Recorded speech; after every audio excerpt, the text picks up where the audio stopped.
Of Zambia's population are found in the urban areas, and it's also where most of the churches are concentrated. In Livingston, there's a huge number of churches. Some of them are right next door to each other. And what we find many times as we go into the village is that there is just no communication of the gospel in there. And sometimes they're not even that far, but they're just hard to access. And what happens with that is also a lot of the teaching of the word, the right interpretation of the word, and understanding how to divide it and to get the truths of God. They're not passed on into the villages because most of the urban churches and even the ministers and the local churchgoers, they will stay in the city. They will stay here and they will have vision for the city, but very few people have vision for the villages. Well, you can see here, this is a lot of the dirt that is collected from the water, and this is the dry season. It hasn't rained here for a long time. But during the rainy season, this entire street will just be covered in water, it'll all be mud, and all the dirt will be collected. There are also no bathrooms here, so the guys would just go on the edge of the market, and everything just washes down right where the food is, right where the children are, right where the people are.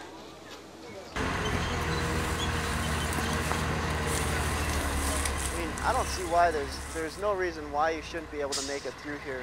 The only thing is you're going to need a little bit of momentum coming up on the riverbed on the far side. So.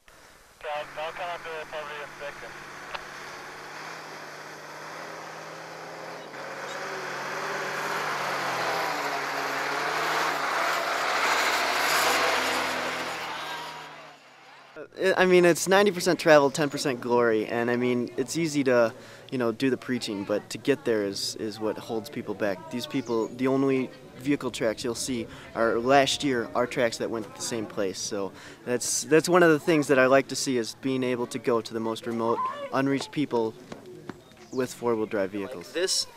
There are so many expeditions on this earth that are going on. Archaeologists doing digging, and there are people looking into new territories and whatnot, but this is an expedition for souls.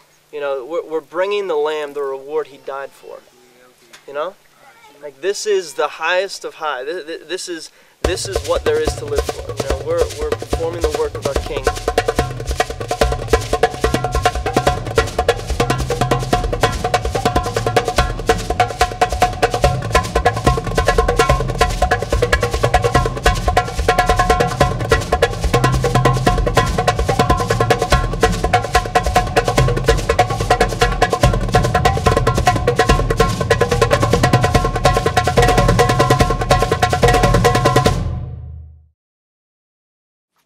It's something I really want to see in your team is koinonia.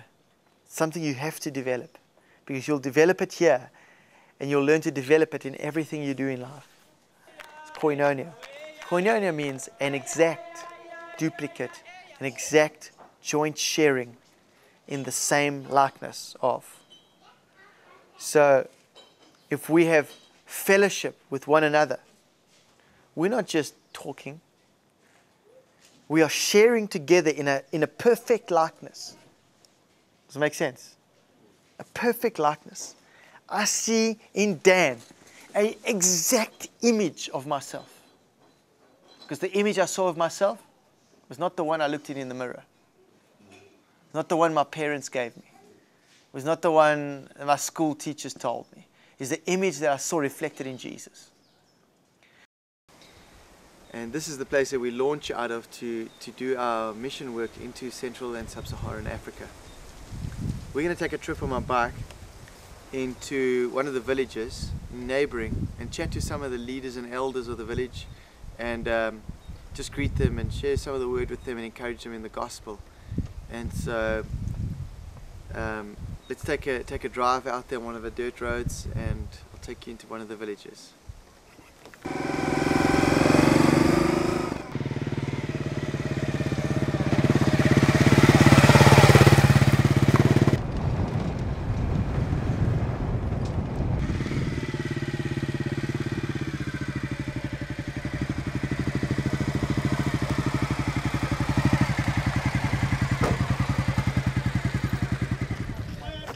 we're just gathering all the elders together in the village and some of the leaders, and I'm just going to address them and chat to them. And some of them have heard of me and know of me. Some of them haven't met me. So I'm going to go in and chat to them and then just present the gospel to them in a ethnical way that hopefully they understand. So give it a shot. And so when you have partaken of the message of the gospel, you have become a child of God. But you have become a child of the seed of God.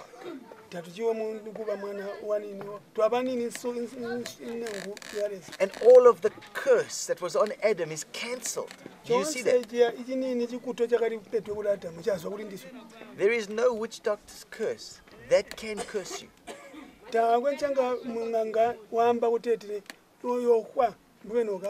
It's not legal because God in His Son poured it all on Him.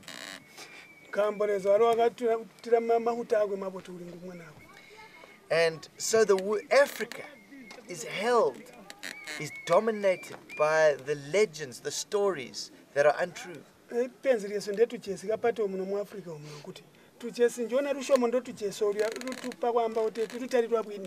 Keeps them in poverty. Keeps them in fear. Keeps them in condemnation. And the freedom that God designed man to have, people don't live in. And because they have not heard the gospel. Some people have heard religion. They've heard of church planting, but the gospel has not freed them in their hearts because they have not understood the gospel. When I was at the curio market there, I just borrowed this. I told them I'm going to bring it back. But you know, the artist that created this took a piece of wood that was just a block of wood, and inside the wood he could see this elephant. Can you see that? He could see the elephant, and he began to carve the ears and the legs, carve the trunk, carve the baby elephant in there. Now the rest of the world will say, hey, that's a fantastic gift that you have. To see a piece of wood that I would use in my fire.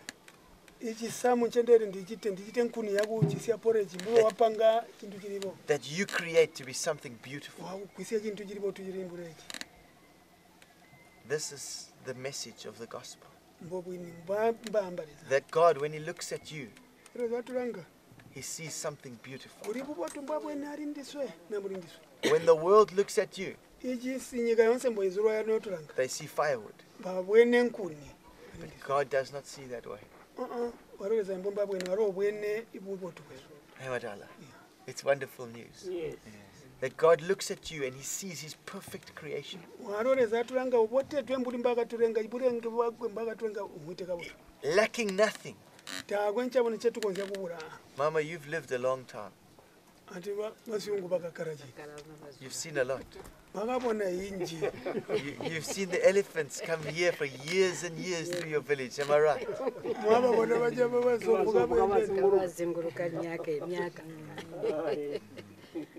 And all of these years, God has looked upon you and He has seen a perfect person. He has seen a beautiful creation. It doesn't matter what man has ever said to you. Doesn't matter what Northern Rhodesia did to you.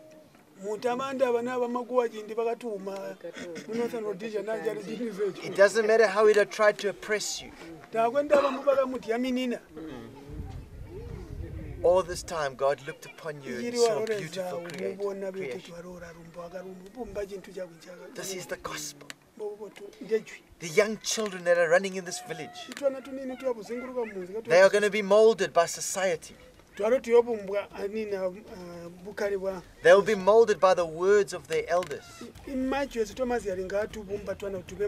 But they must be molded by the gospel, by what God has said concerning them, by what God sees in them.